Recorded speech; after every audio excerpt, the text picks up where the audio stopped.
الحمد لله وحده والصلاة والسلام على من لا نبي بعده. محترم درنو معزز ورونو، د روژې مبارکې په فضیلت کې مې یو کتاب کاته،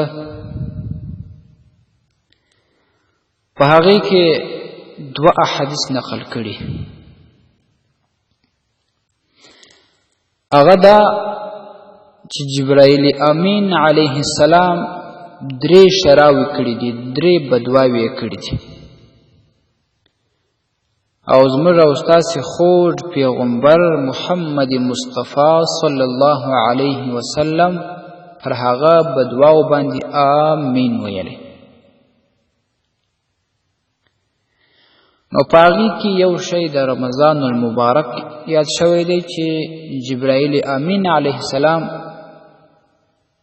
پاغي کې شرا کړی ده او علیه الصلاة والسلام مبارک ور باندې آمین ویلی.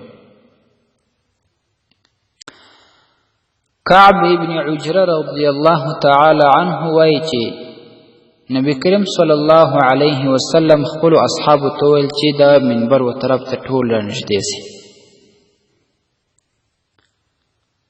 کعب ابن عجره صاحب وایي چې صحابه کرام ټول منبر و خواته را حاضر شول. نو کله چې نبی کریم صلی الله علیه وسلم منبر ته خطه، چې په اوله زینه کې قدم کښېښود، نو ده ویل آمین. او کله چې بیا رسول اکرم صلی الله علیه وسلم و 2 زینې ته وخت، بیا وویل آمین. او کله چې 3 زینې ته وختی، بیا وویل آمین. صحابه کرام حیران پاتې دي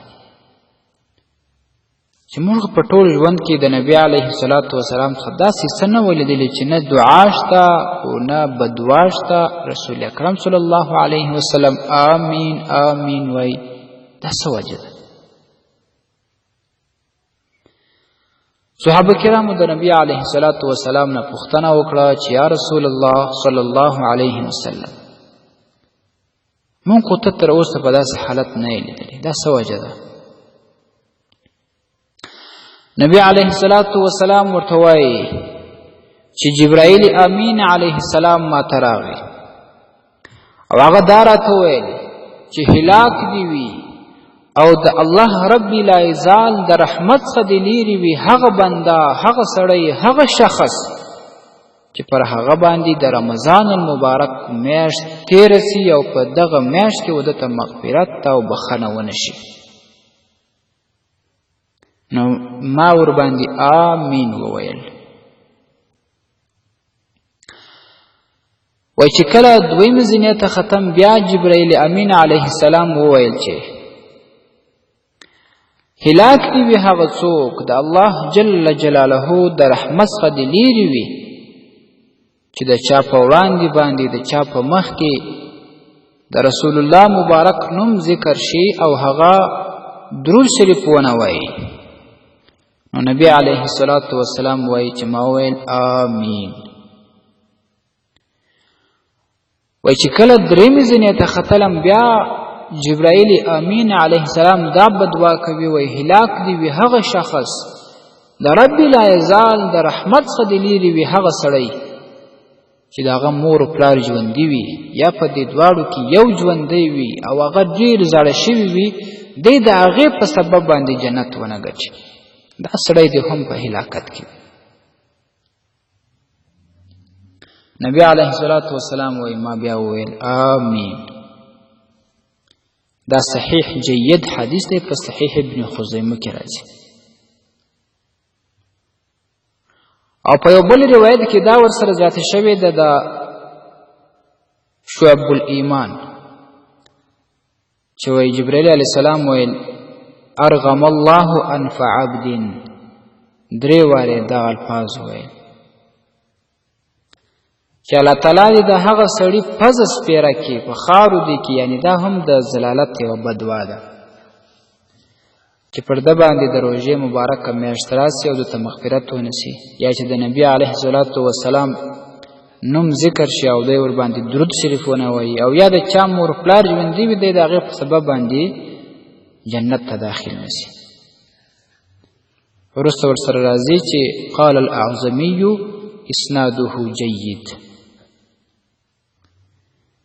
نو دا درې دعاګانې بدواګانې دي، درې شراوې دي چې جبرائیل امین علیه السلام کړي دي او زموږ استاد خوږ پیغمبر مصطفی صلی الله علیه وسلم ور باندې آمین وایي.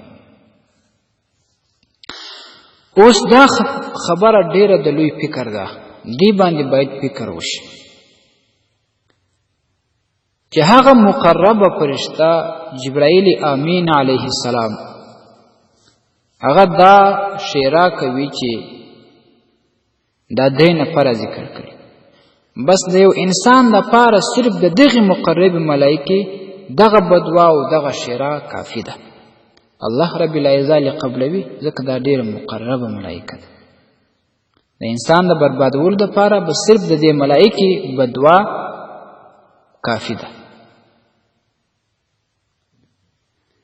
او بیا چې د داسې فرشتې چې مقربه وي جبرائیل امین علیه السلام د هغې دغه بدوا وي او پر هغې باندې ګران پیغمبر محمد مصطفی صلی الله علیه وسلم آمین آمین وایي، نو دا به ډېره زیاته تاکیدي سوه، نو دا به بلکل د قبول وځای ته رسېږي.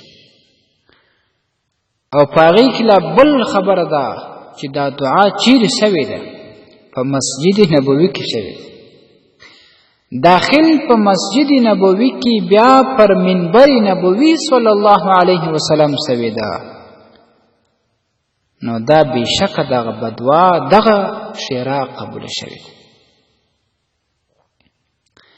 نو اوس انسان باید په خپل ضمیر کې او په خپل فکر کې دا راولي، هر وخت په دې کې فکر ووایي. نو پر کم انسان چې د روژې مبارکه میاشت راځي، د رحمتونو ډکه میاشت راځي او پر ده باندې دا ټوله تیره سي او ده ته په دې میاشت کې مغفرت ونسي، نو دغه بني آدم دپاره د یوې هلاکت، بېشکه د ده دپاره هلاکت دی، دې کې شک نشته. او بله دا چې د رسول اکرم صلی الله علیه وسلم نوم مبارک د چا په وړاندې باندې ذکر شي او دا سړی پر نبی علیه الصلاة والسلام درود ونه وایي، هغه محسن د دین، هغه رسول الله صلی الله علیه وسلم چې تمام انسانیت ته هدایت وښود او تمام انسانیت د ګمراهیو څخه، د تورو تیارکیو څخه، د جهالتونو څخه، د خرافاتو څخه، د دې بدبختیو د کندو څخه یې راویستل او د مبارک د دې پیرزوینو دپاره څومره زیات مشقتونه برداشت کړل. اوس چې د یو امتي په حضور کې د نبی کریم صلی الله علیه وسلم نوم ذکر شي او دی پر هغه باندې درود ونه وایي، دا د ده څنګه محبت دی د خپل پیغمبر سره؟ دی څنګه داسې امتي دی؟ دا معلومه خبره ده چې دا بدبخته امتي دی، د ده دپاره دغه لوی هلاکت دی، په دې کې هېڅ شک نشته.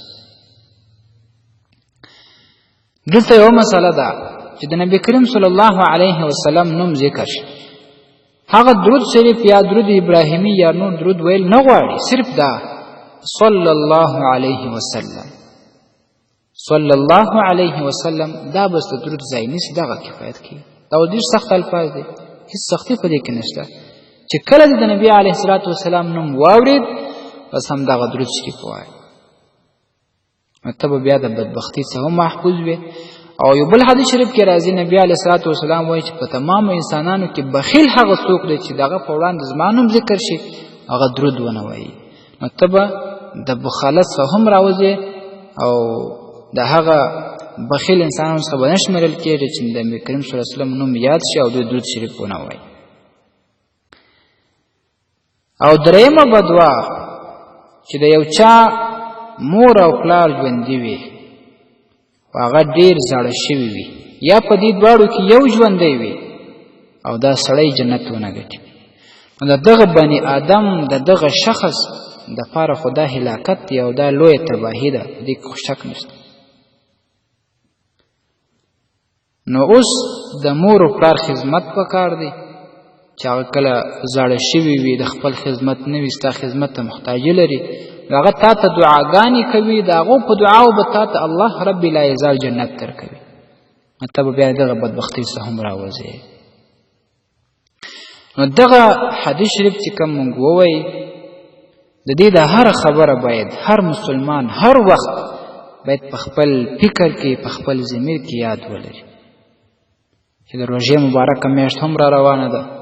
دی باید په دې میاشت کې الله رب العزت ته په ژړا ژړا باندې توبه وباسي، د تیرو ګناهونو مغفرت به درته وسي، دی به پر هغه باندې مخلصانه توبه وباسي، بیا به په راتلونکي ژوند کې خپله توبه نه ماتوي. دا سړی بختور او دا خوش قسمته انسان دی. او که د روژې مبارکه میاشت د رحمتونو میاشت تېره سي، بس په غفلتونو کې، په خوبونو کې، نو دا انسان دپاره بیا دی هلاکت. نو هغه د جبرئیل علیه السلام دعا به د په حق کې بیا بدوا به د په حق کې قبوله سي چې دی به په هلاکت کې وولېږي، د الله تعالی د رحمته به لرې سي.